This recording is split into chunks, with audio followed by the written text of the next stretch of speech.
All right. Good morning, everybody who signed on to the webinar so far. My name is, as always, Brian Gotti. I am one of the Learning Center trainers over here at GeoTab, down here in the Las Vegas office. We have some awesome content for you today, introducing the GO9, and we have some great people here from the product team. We have Puneet and we have Bobby. I'm just going to let them jump in, but we're going to introduce the GO9 and some of the fancy things it's capable of doing. Thanks for that, Brian. Yeah, as Brian said, my name is Bobby Multani, and I have Puneet Sharma. We both work on the product team. It is our job to get the latest and greatest products tested, approved, and out to the market, and into your guys' the resellers' hands, so you can continue to grow your businesses. Let me tell you, this is one we're excited about today. The internal teams have been working long and hard to get this one across the line. We're very pleased to introduce the GO9 to those of you on the webinar. At GeoTab, we're all about evolution here. We strive to stay ahead of the competition in order to offer our resellers and partners the advantage of selling the most complete telematics solution out there. This has been evident in the evolution of the previous few iterations of the Go device. So the Go7, it was a completely re-engineered to be a cost-effective solution of the popular Go6. So it carried forward the iOS functionality, the over-the-air upgradability, and we added some new engine data functionality as well in the Go7. This was a device that really it was meant to be deployed to the masses. Our partners had great success with the Go7, and it's still sold in select regions around the world today. Moving on to the Go8, there were some concerns about the longevity of some of the cellular technologies, the older technologies, namely 2G, 3G, and CDMA. You guys asked for LTE support, and we listened. The Go8 added Category 1 LTE functionality. This device was mainly targeted towards the North American market due to the speed at which the carriers were sunsetting the 2G, 3G networks. With the Go8, we also added the ability to upgrade the modem firmware over the air. So this meant that you could update your Go device firmware and the modem firmware. This meant, customer standpoint, it meant that the Go device is always running the latest Go firmware and the latest cellular firmware, which this day and age with security risks and new features and bugs constantly coming out, that was the OTA upgradability on both those levels was a game changer. So why the Go9, you ask? So while the existing product line has served our partners, you the resellers, and your customers well, as I said from the onset, we're all about evolution here at GeoTab. Our team sat down and we did a gap analysis on some of the issues we wanted to address in the next generation of the Go device. One of the gaps we identified as a potential area of concern, and that was the code space. So what is code space, you ask? It's exactly as it sounds. It's the space or the program memory that the software or firmware or the actual lines of code are written to. So we've been so busy here at GeoTab adding new features and functionality to the existing product line that we're approaching the current limitations of the current infrastructure. This means that it would cause limitations on our future growth, as it would limit the ability of GeoTab to add new features, new functionality, new engine data, and it would limit our ability to improve our existing algorithms and add additional hardware support. So basically all the things that make GeoTab so great.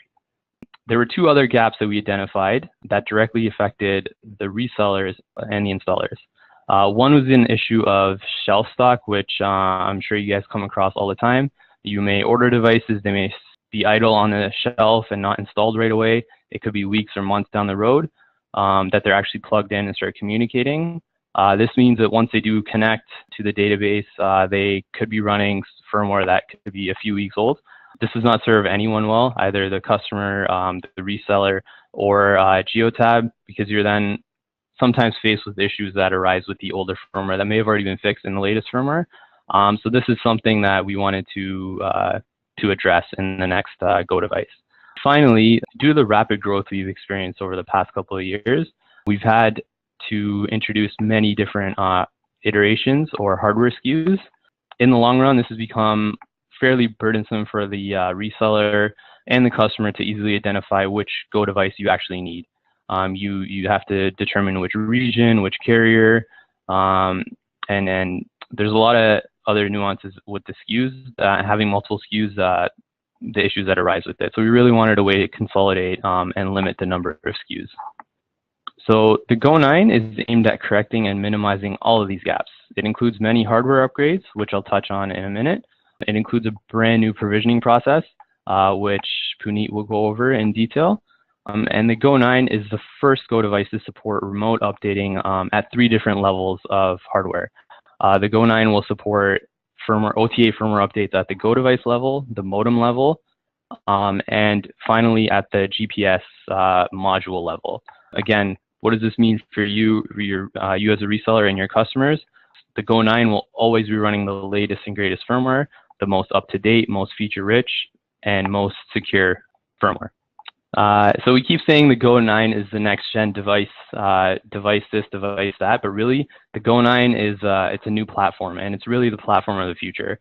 It's been completely redesigned from the ground up.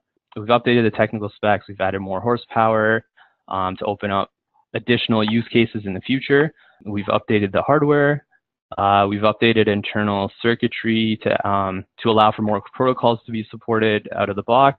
And down the line, this will result in a reduction in the need for select harnesses. And we've also developed a new provisioning process that will enhance security and reliability, and in the long run should allow our resellers and installers to support the product easier. And as I said, we're actively looking at consolidating SKUs to make your life as an installer and a reseller easier. It's all for you guys. Now onto the stuff that gets the engineers in the room excited, the technical goodies. As mentioned, we've updated a lot of the hardware in the GO9. There's a brand new 32-bit ARM processor. This is basically the brains of the GO9. It will allow the Go device to process data at a much quicker rate and apply our patented algorithms at a faster pace. Further, we've beefed up the onboard memory on the GO9 as well. We've increased the RAM by 5 times, and we've added 4 times the program memory. This helps us significantly increase the code space, the available code space on the Go device, which is one of the big gaps we alluded to earlier. Finally, we've added some new sensors as well. In the previous version of the Go device, the Go8s and beyond, prior, we've had an accelerometer, which helps analyze the movement in the X, Y, and Z axis, so basically up, down, side to side, and front and back. We've since added a gyroscope and a magnetometer. The gyroscope analyzes movements in the angular trajectory. Basically what it means is it allows us to now detect rotation. And then the magnetometer allows us to use the Earth's magnetic field to help orient the Go device correctly. So what does this mean in terms of user experience? The customer will get more robust and accurate positional, orientation, and accident data. And this will allow you guys, the resellers, to pump out more useful reports. It'll help better identify driver behavior, and it can also be used for more detailed accident reconstruction in the future. This combination of hardware upgrades is significant because together it really does open up many future use cases for the Go product line. It is really truly a platform upgrade. Hey, Bobby, I had a question pop in from Caesar. It looks like it says, are the gyroscope and magnetometer going to bring continuous status data? The gyroscope is something we're currently working. The magnetometer is not something that's going to be enabled at launch. We're still trying to, the hardware teams are still figuring out how exactly, they're still tweaking some of the algorithms behind that sensor. But that is the goal, yes. Another big update to the Go9 is the brand new GNSS/GPS module. Now I say GPS/GPS because that's what everyone refers to it as. However, the correct term for the actual location module on the device is actually GNSS. The GNSS comes in many different flavors or constellations or networks, if you will. The GPS is really just the oldest, one of the original ones. That's why it's kind of the term that everyone kind of defaults to. However, there are several other constellations out there, Beidou, Galileo, and GLONASS, just to name a few. So with the updated GNSS module, the Go9 will now be able to support both GPS and GLONASS constellations at the same time. This just means you're going to get more accurate location data. The new module is actually spec'd at just under 1 second for time to first fix, so that means quicker latch times. And another big plus for this module is that it supports OTA updating. So this is what's going to allow us to make sure that the GPS module has the most up-to-date firmware running to complement the hardware. And I'm now going to pass it over to Puneet, who will go over the provisioning process. Thanks, Bobby. Hello, everyone. My name is Puneet. I'm a product owner here at GeoTap. And today I'd like to give you an overview of how we have changed the provisioning, made some improvements. And at a very high level, the key changes that the device gets its latest firmware as well as the configuration at the time of installation itself. Now, this has been done to achieve 3 key objectives. The first one and very obvious one is to provide the device with the latest firmware. This not only ensures that we provide you the latest bug fixes, issue resolutions, but also the most recent enhancements and features are provided to the end users. Further, the Go device also receives an updated IOX firmware. Now, this ensures that any connected IOX at that point or in the future also receives a firmware update as soon as it is connected to the Go device. Secondly, the enhanced provisioning process enables us to respond to the demands of the market in a very agile manner. With the new provisioning process, what we are able to do is we are able to separate away the customizations for the device from the production process. What this means is we can produce devices beforehand, stock them, and ship them, and customize them as required at the time of installation itself. This happens via the new configuration that is provided to the device from GeoTap servers. Finally, the third objective that we made is to improve and enhance security and privacy for the Go device users. These provisioning changes ensure that the device will only start logging the data when it receives its latest firmware and the correct configuration. Also, the device data will be available only from the point it was added to a database. So just to re-emphasize that, if you install a device today and add it to the database after a week, you'll not see the data that was captured during the week. That is done to enhance privacy for the process of the whole installation and the supply chain, where there might be some testing done prior to handing it over to the customers. So now, because of all of these updates, there are some changes. We have enhanced the process, and it takes some time for the whole installation process to complete. To be specific, you can expect the provisioning to complete in around 10 minutes. So to indicate the device status to the person who is actually installing the device, we have made some changes in terms of the audio and visual notifications. So this happens only during the first install, and I would recommend to take a note as this does change the device behavior for the end user. So as you can see on the slide, as far as the visual notifications are concerned, we have changed the LED behavior. First, the red LED, it will blink when the power is on and the firmware update is still ongoing. And the LED will become solid as soon as the device is on the latest firmware. So that is an indication for a user, okay, the device is on the latest firmware, it's good to go. Next is the green LED. It will blink till the device is trying to connect to the cellular network, and it will become solid when the connection is established. Same goes for the blue LED in terms of GPS latch status. The LED will blink while the device is trying to latch on to the GPS network, and it will be solid as soon as GPS is on and latched. So this is about LED patterns in terms of visual notifications. Next is we have made some changes for the audio notifications as well. What we have done is we have changed the beeping patterns the device will emit. So at a very high level, the installation process is basically separated into 3 stages, and each stage has a different beeping pattern. So first, initialization. As the device detects power, it immediately emits 6 rapid beeps to indicate the process has started. Throughout the provisioning process, the device will continue to emit 2 rapid beeps every 10 seconds. And finally, when the device is about to finish the process, you'll hear 10 rapid beeps at the end of the process when the firmware has been downloaded and is about to be applied. So all of these changes in terms of audio and visual has been done to provide the right kind of information during the provisioning process. Now, just to reiterate, in case you miss something here or want to see how the complete process looks like, we do have a new GO9 installation video and a frequently asked questions document, which can be shared with everyone here after this webinar. So with respect to the FAQ, I would like to touch on some important ones here, as we do have a few minutes.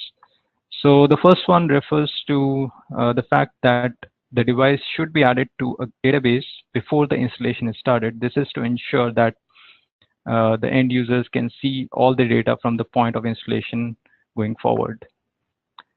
Next is, does the device depend on network coverage? It very well does. As explained, the device takes on update for a new firmware as well as a configuration. So it depends on a network coverage to be available for this process to complete. Next is the LEDs will blink. This is an expected behavior, as I explained. Just take a note, in case the blue or the green LEDs are blinking for long, this is an indicator that the device is not in an area with proper network coverage. So it is recommended that the device or the vehicle is moved to an area with proper coverage to enable the installation process. And finally, if you're worried that the device is continuously beeping, again, this is expected. It will continue throughout the provisioning process, which can take up to 10 minutes. So that is expected. And finally, as I mentioned, it will take around 10 minutes. As far as ignition status is concerned, the device and the provisioning process does not depend on ignition. The process will start as soon as the device is plugged, and it will complete on its own, given it has proper network coverage, of course. So folks, that's all about GO9 provisioning. I'm sure you would have some questions here, but I'd like to hand it back to Brian. Brian, all yours. Thanks. Yeah, thank you, man. I actually did have a handful of questions come in as we were going through some of those components towards the end. One related to GPS. It said, is there a kind of a range of accuracy prescribed, or I guess prescribed is probably a poor word, but a range of accuracy dictated for the new GPS or GLONASS functionality within this device? Yeah, so in terms of like the triangulation, or yeah, like, so I guess the question is really asking, if we see it on the map, how accurate is that within meters or yards or miles or feet or whatever distance in that specific geography? yeah, so it's 2.5 meters is what it's spec'd at. Okay, so accuracy within 2.5 meters. Got it. Okay. Yeah. All right. And then as far as there's a question that came in, I think when we were covering the firmware updates, specifically related to IOX add-ons and hardware add-ons. The question was, will this mean that IOX equipment will not have their own firmware? So basically what that point was that whenever a Go device receives a firmware update, it also gets a new IOX firmware corresponding to the Go device firmware. And an IOX normally has a firmware, but what we have observed is that these IOXs stay on shelf a bit longer than the Go device. So when they are used for the first time, their firmware is outdated. And as soon as you will plug an IOX to a GO9 device, it will be able to take an update of a new firmware available in the GO9 flash memory. Okay, so the IOX, if I'm understanding it correctly, to answer this question, to maybe say it a different way, yeah. The IOX firmware is going to be embedded in the GO9's firmware, so that when an IOX device is connected, it'll push the firmware update to the hardware add-on self-contained as opposed to the previous generations of the device. Yeah, I think that this behavior is same kind of. So basically what happened with the previous version as well is that a Go device will receive its firmware as well as an IOX firmware update. But the thing with previous devices was that a Go device will not receive an update as soon as it was installed. So with this process, we are ensuring that at the first time of use itself, both the Go device firmware as well as the new IOX firmware is available on the Go device itself. Okay, so it's just about making everything as current as possible. Okay. That's correct, yeah. Okay, all right. The question did pop in as you were going over it, but I guess I'm going to ask it just for the sake of knowledge. Obviously, we went over a few times that cellular coverage is required for the provisioning process so it can download the most current firmware. Question came in, hypothetically speaking, let's say a client or a reseller in a situation where a Go device needs to be a Go9 needs to be connected in an area with poor cell coverage or no cell coverage. What happens to the device at that point? So basically what that means is the Go device will not receive its firmware or take a longer duration for getting the firmware, which basically means that you cannot log the data, because that is done to enhance the privacy and security so that the device only functions when it has the latest firmware. Okay, so I'm going to assume it'll power up based on what you just said, but it won't actually fully function until it gets into an area with good coverage and can go through the full initialization process. That's correct, yeah. Okay, okay. Another great question here is when, I guess this pertains to when translated, when can we start selling these, but when will the Go7 and Go8 be kind of phased out and that transition take place? And will an email go out to resellers to let them know, hey, only order Go9s at this point? Yeah, so we are working on kind of the transition plan. We do have the framework in place.